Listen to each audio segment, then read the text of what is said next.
ಅಲ್ಲಿ ಕಾಣ್ತಿರೋದು stone chariot, ಕಲ್ಲಿನ ರಥ ಅಂತ ಅದನ್ನ ಹೇಳ್ತಾರೆ. ಮತ್ತೆ ಅಲ್ಲಿ ಸರೌಂಡಿಂಗ್ಸ್ ಅಲ್ಲಿ ನಿಮಗೆ ಟೆಂಪಲ್ ನೋಡಿ ಯಾವ ತರ ಇದೆ ನೋಡಿ. ನೆಕ್ಸ್ಟ್ ಅಲ್ಲಿ ಇನ್ಕ್ರೆಡಿಬಲ್ ಹಂಪಿ ಅಂದ್ರೆ ತುಂಬಾನೇ ಒಂದು ನೆಕ್ಸ್ಟ್ ಲೆವೆಲ್ ಅಂತ ಹೇಳ್ಬೋದು. ಒಂದೇ ಸ್ಪೆಷಲ್ ನಮಗೆ ಹಂಪಿಗಂತ ಬೇಕು. ಎಕ್ಸಾಕ್ಟ್ಲಿ ಕ್ಲೋಸ್ ಆಯ್ತು. ಸೊ ನನಗೆ ಅದು ಕಲ್ಲಿನ ರಥ ಸ್ಟೋನ್ ಚಾರಿಯಟ್ ನೋಡ್ಬೇಕಂತಿತ್ತು, ಬಟ್ ಅದು ನೋಡಿ ಆಯ್ತು. ನಮ್ಮ ಸ್ಕೂಲ್ ಬುಕ್ ಅಲ್ಲಿ ನೋಡ್ತಿದ್ವಿ. ಸೊ ವಿಜಯನಗರ ಎಂಪೈರ್ ಆಗಿದೆ ಈ ಒಂದು, ಬಟ್ ಅದ್ರ ಹಿಸ್ಟ್ರಿ ಕಲೆಕ್ಟ್ ಮಾಡಂತ ಗೂಗಲ್ ಮಾಡಿದ್ರೆ ಗೂಗಲ್ ಇಲ್ಲಿ ವರ್ಕ್ ಆಗ್ತಿಲ್ಲ.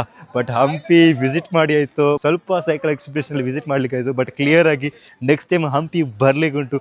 ಹಂಪ್ಲಿನ ಕಂಪ್ಲೀಟ್ ಆಗಿ ಒಂದು ಸ್ಪೆಷಲ್ ಆಗಿ ಒಂದು 2 ದಿನ ಹಂಪ್ಲಿನ ಎಕ್ಸ್ಪ್ಲೋರ್ ಮಾಡ್ಲಿಕ್ಕಿದೆ. ಫೈನಲಿ ನಾವು ಕಲ್ಲಿನ ರಥ ನೋಡಿ ಬಂದಿವಿ. ಇವಾಗ ಆಲ್ರೆಡಿ ಇವಾಗ ಕ್ಲೋಸ್ ಆಗಿದೆ. ನಾವೇ ಲಾಸ್ಟ್ ಪೀಪಲ್ ಅನ್ಸುತ್ತೆ ಅಲ್ಲಿ ಹೋಗಿ ವಿಸಿಟ್ ಮಾಡಿದ್ದು. ಸೊ 6 ಗಂಟೆಗೆ ಅದು ಕ್ಲೋಸ್ ಆಗೋದಂತ ಇತ್ತು. ನಾವು 5:55 ಇಲ್ಲಿಂದ ಓಡೋಗಿ ಲಾಸ್ಟಿಗೆ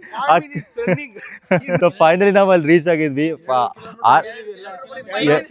2 ಕಿಲೋಮೀಟರ್ ಇತ್ತು. ಓಡಿ ಓಡಿ ಓಡಿ ಲಾಸ್ಟಿಗೆ 6:05 ಹೋಗಿ ರೀಚ್ ಆಗಿದ್ವಿ. ಅಲ್ಲಿ ಮತ್ತೆ ಅಲ್ಲೆಲ್ಲರೂ ಸೆಕ್ಯೂರಿಟಿ ಅವರೆಲ್ಲ ವಿಸಿಲ್ ಹೊಡಿತಾನೆ ಇದ್ರು. ಒಂದು 2 ಫೋಟೋ ತೆಗೆದು ಫೈನಲಿ ನಮ್ದು ಆ ಕಲ್ಲಿನ ರಥ ಮುಂದ್ಗಡೆ ಒಂದು ಸೆಲ್ಫಿ ಆಗಿದೆ ಬಿಡಿ. ಫೈನಲಿ ರಥ ನೋಡಿ ಬಿಟ್ಟಾಯ್ತು. ಓಕೆ ದೆನ್ ಹಂಪಿ ಸಿಗೋಣ, ಬಾಯ್.